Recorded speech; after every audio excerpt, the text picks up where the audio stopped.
Mateus, capítulo 13. O subtema do dia é: temos certeza de futuro melhor.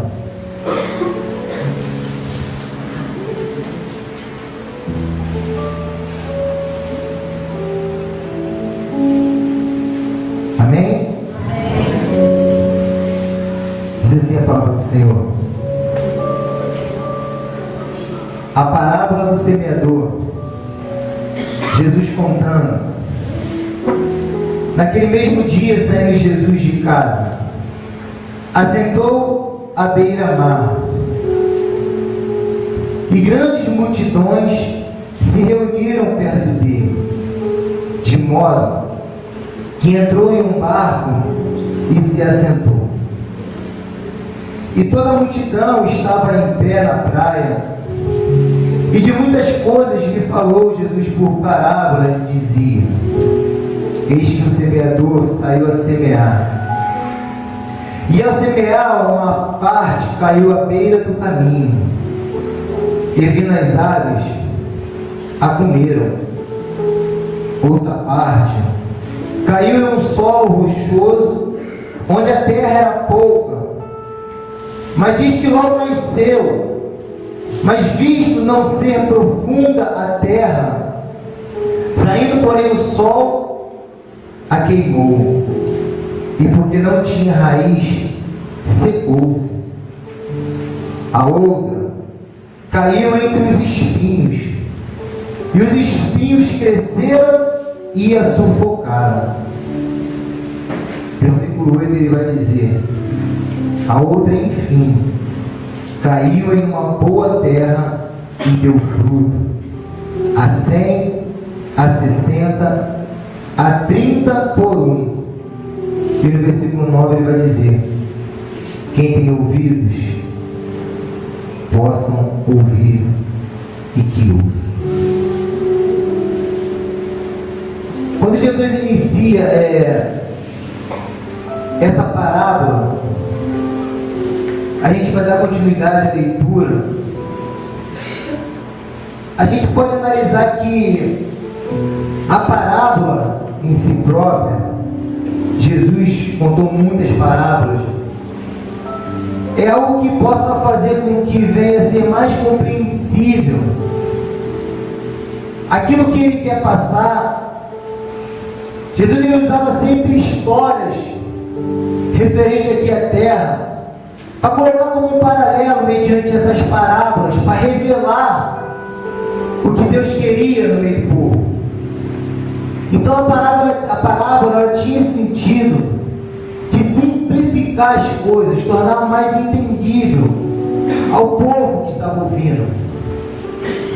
E diz a Bíblia que Jesus, contando essa parábola, parece que o povo não conseguiu assimilar o que Jesus estava querendo falar com isso. E no versículo 10 em diante, então se aproximaram os discípulos e lhe perguntaram: por que lhe falas por parábolas? Os discípulos vêm agora até o encontro de Jesus e perguntam a Jesus: Jesus, por que o Senhor falou em parábolas para esse povo? Os discípulos indagam a Jesus com a pergunta, porque era óbvio que no meio daquela multidão, pelo que Jesus fazia, pelo que Jesus operava, creio que os discípulos esperavam uma coisa mais fácil, mais compreensível, algo que pudesse edificar, porque a Bíblia diz que eram grandes multidões, pessoas com diversos tipos de necessidades, estavam aí prontas a ouvir aquilo que vinha de Jesus. E o que vinha de Jesus? A Bíblia vai nos mostrar que por onde Jesus passava, milagres aconteciam. Aqueles que tinham um encontro com Jesus, algo novo acontecia em suas vidas, seja cura, seja restauração, seja edificação. E os discípulos, muito assustados, fizeram essa pergunta a Jesus.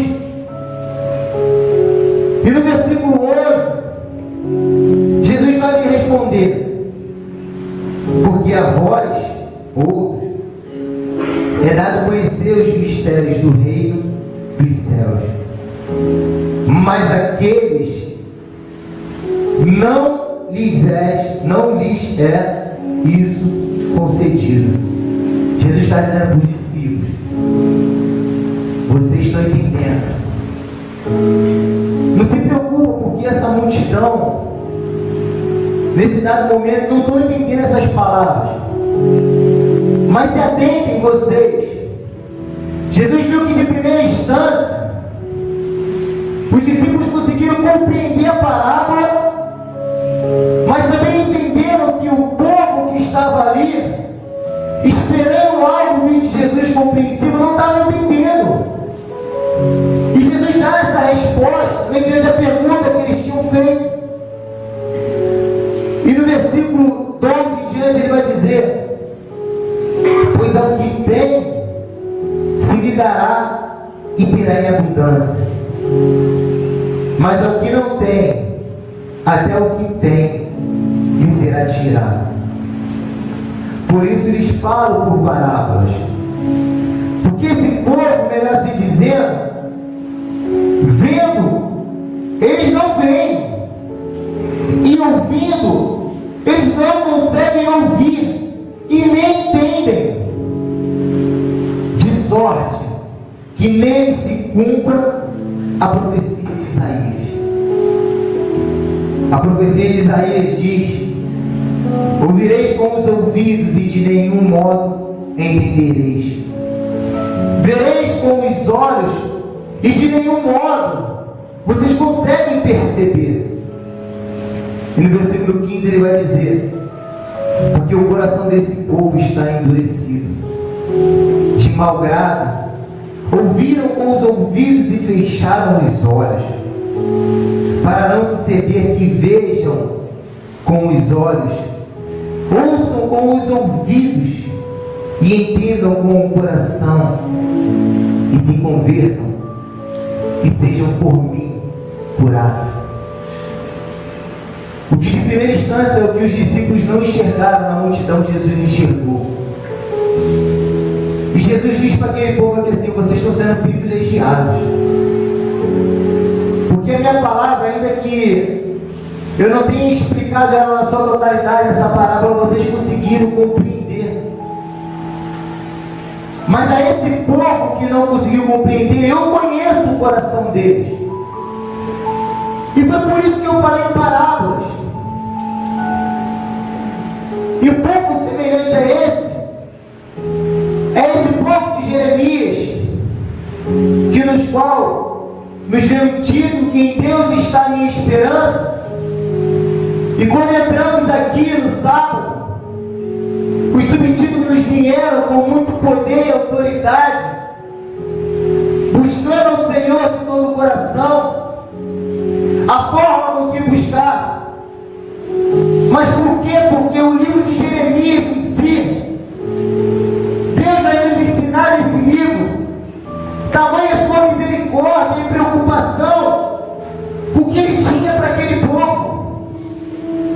Assim também tamanha preocupação ele tem por mim e por você. Aí no sábado podemos ser edificados em como buscar o Senhor de todo o coração. No domingo, ter a certeza que as nossas orações são respondidas, e nos vai dando passo a passo, mediante aquilo que Deus proporciona àqueles que estão sensíveis à voz dele. E hoje temos certeza de um futuro melhor. Esse Deus de Jeremias é o Deus que se faz presente hoje aqui. É esse Deus que pega o profeta e faz ele descer a casa do oleiro e fala assim: Jeremias, é eu que escolhi esse povo, é eu que tenho um grande propósito na vida dele. Ainda que o que eles venham fazer seja tudo de errado, seja ao contrário dos meus olhos, Mas eu quero que você entenda uma coisa: eu quero mudar eles, eu quero moldar eles. Então Jeremias desce a casa do oleiro e vê. E diz a Bíblia que quando Jeremias desce, a primeira coisa que ele vê é o quê? A primeira tentativa de um vaso ser formado não dá certo. Mas na segunda tentativa, diz que o oleiro, ele pega o vaso, ele faz conforme lhe apraz. Ou melhor dizendo, ele faz conforme ele quer. Ele faz conforme a sua vontade. Mas o que eu entendo com isso? É que Deus fez a primeira vez, o povo não conseguiu assimilar a vontade de Deus, quebrou. Aí você vai ver todo o processo do cativeiro que o povo passou, mas Deus insistindo, porque Deus tinha um propósito. Confesso aos irmãos que quando a primeira vez eu li o livro de Jeremias, no versículo 2 me fez chorar. Eu vou abrir lá. Olha como esse Deus, ele se preocupa comigo e contigo. Não desmarque, Mateus, que a gente vai voltar para lá. Deus chama Jeremias. Aí Deus fala para Jeremias aqui assim, no capítulo 2, do versículo 2 em diante: vai então aos ouvidos de Jerusalém, assim diz o Senhor: lembro-me de ti, da tua afeição quando eras jovem, e do teu amor quando era noiva, e de como me seguias no deserto, numa terra que não semeava. Olha a preocupação de Deus.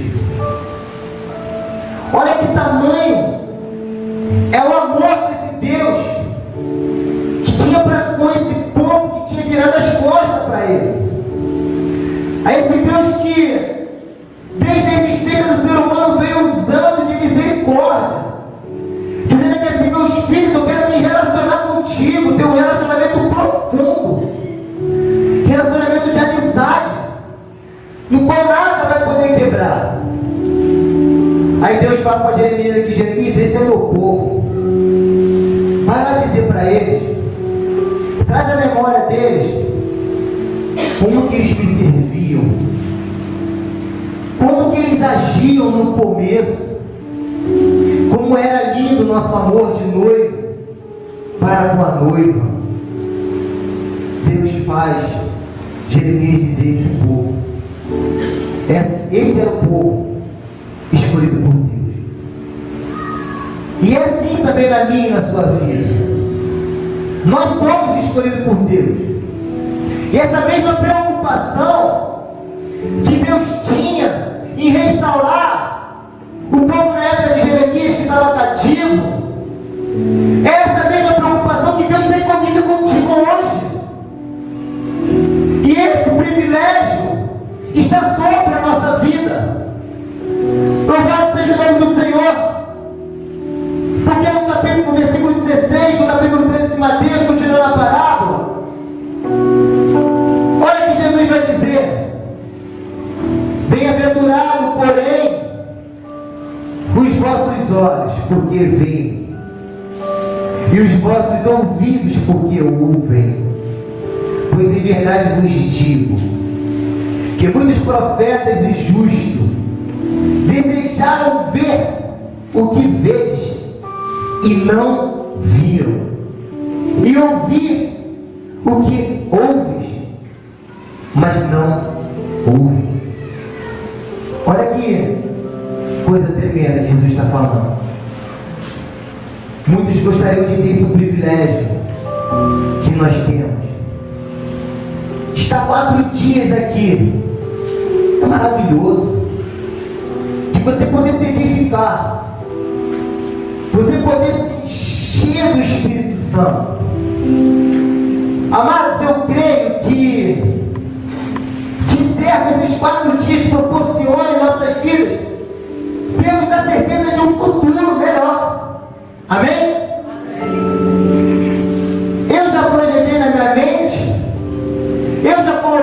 coração que esses 4 dias que eu vou passar, que eu já estou passando aqui dentro, vai ser para me viver uma vida diferente lá fora.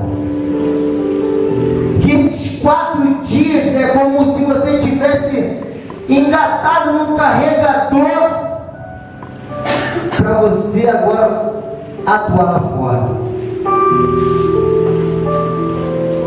Aí Jesus vai dizer para os discípulos aqui assim: agora eu vou explicar a vocês, nos mínimos detalhes, o que eu estava querendo me referir em relação à parábola do semeador. Versículo 19, ou melhor dizendo, no versículo 4, aquilo que não ficou compreensível aos ouvidos daquela multidão, como Jesus disse, e ao semear, ou melhor, ao semeador saindo para semear, uma parte caiu à beira do caminho, e vindo as aves a comer. Jesus, na sua explicação, ele vai dizer no versículo 19: a todos os que ouvem a palavra do reino e não a compreendem, vem o maligno e arrebata o que lhes foi semeado no coração. Aí agora fica algo mais compreensível para os discípulos. Agora Jesus está falando diretamente com eles, mediante aquilo que tem vindo até nós,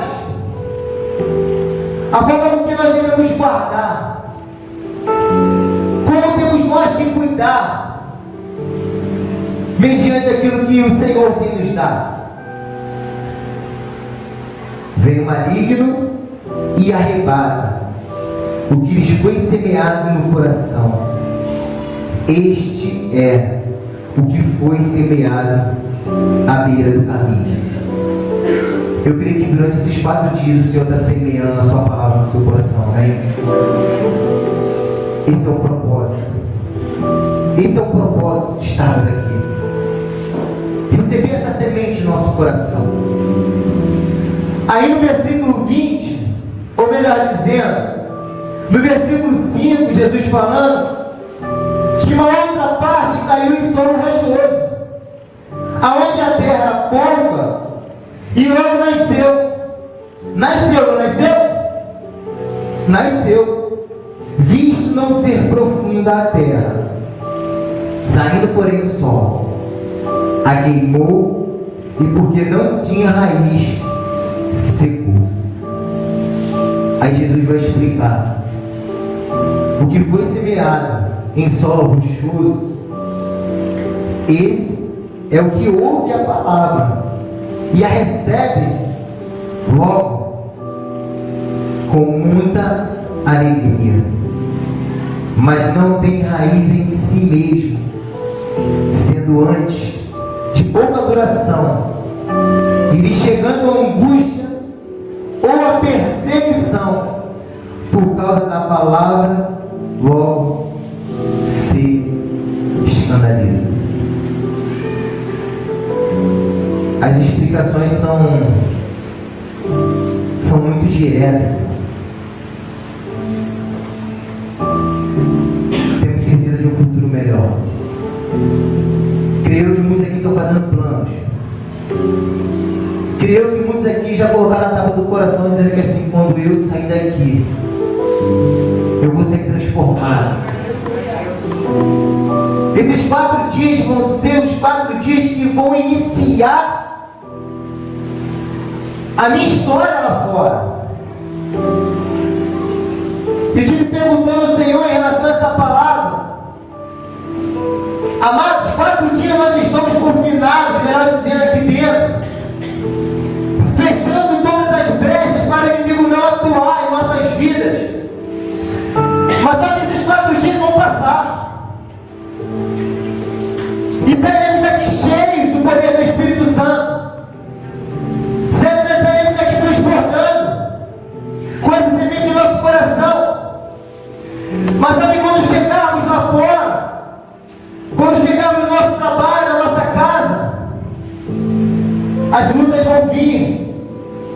As perseguições vão vir. E uma pergunta eu queria deixar. Essa semente,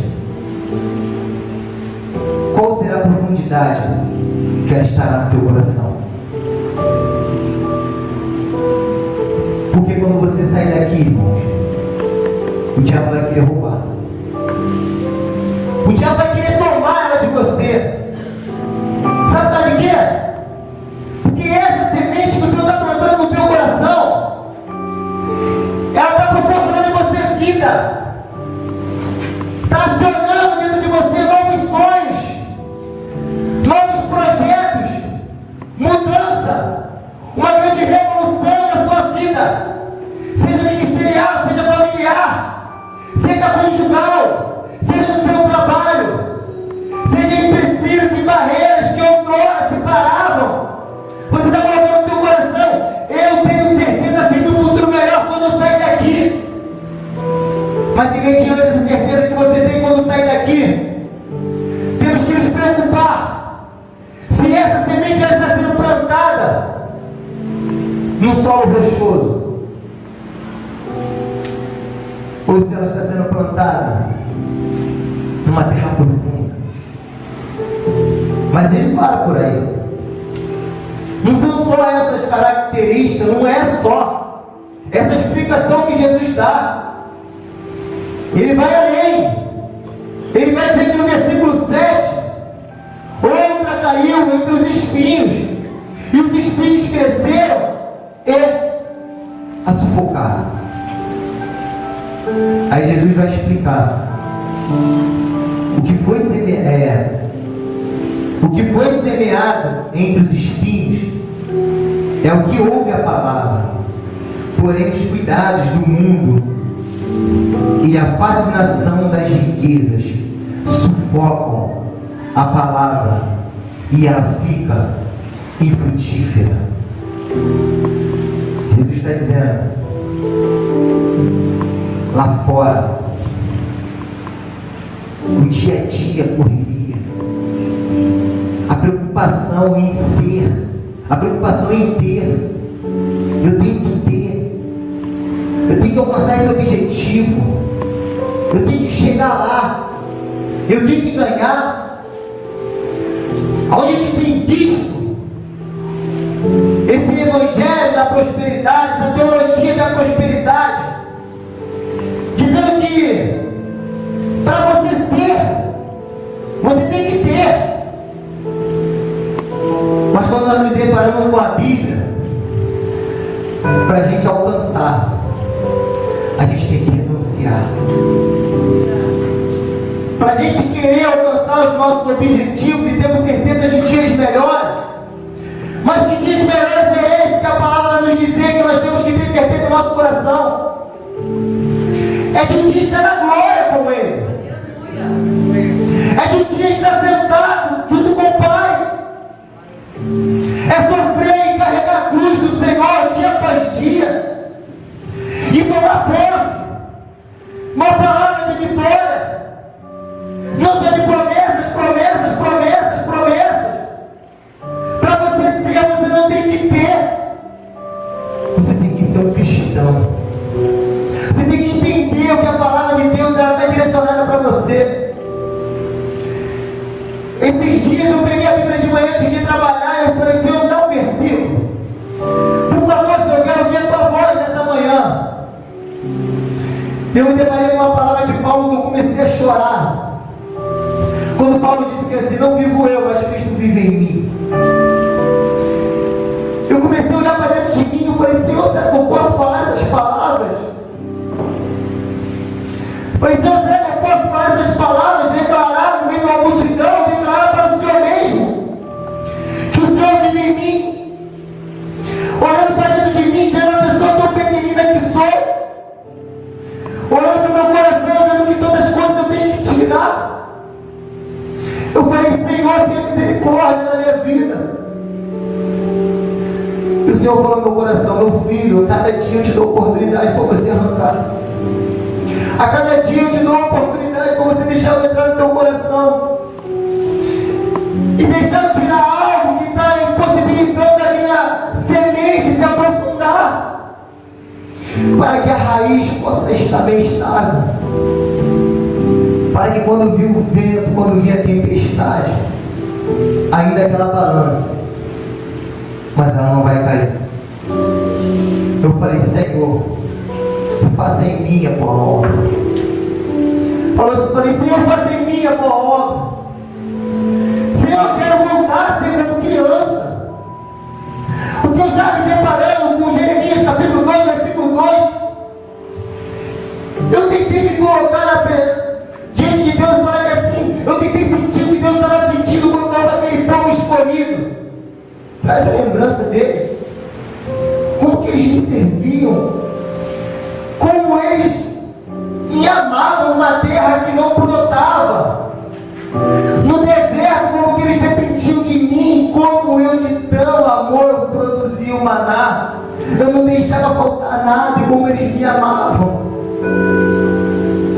Mas entendemos que o povo vai crescendo, e muitas vezes queremos caminhar com nossas próprias pernas, e nos achamos que não precisamos que Deus atue em algumas áreas das nossas vidas. Temos que ser dependentes de Deus a cada dia. Temos que ser dependentes de Deus a cada dia. Sabe por causa de quê? Porque Ele está jogando a semente e o diabo quer roubar. Mas eu creio em nome de Jesus que terra fértil é o coração de cada um que está nesse lugar. Eu creio em nome de Jesus que quando vocês saírem daqui, vão sair sim com essa certeza do futuro melhor. E faça chuva, faça sol, venha tempestade, venha tribulação, mas de que diremos em vista dessas coisas? Porque se Deus é por nós, quem será contra nós? E operando Deus, quem impedirá? Eu tenho certeza assim do futuro melhor. E Ele vai dizer: mas o que foi semeado em boa terra é o que ouve a palavra e compreende. Este frutifica, este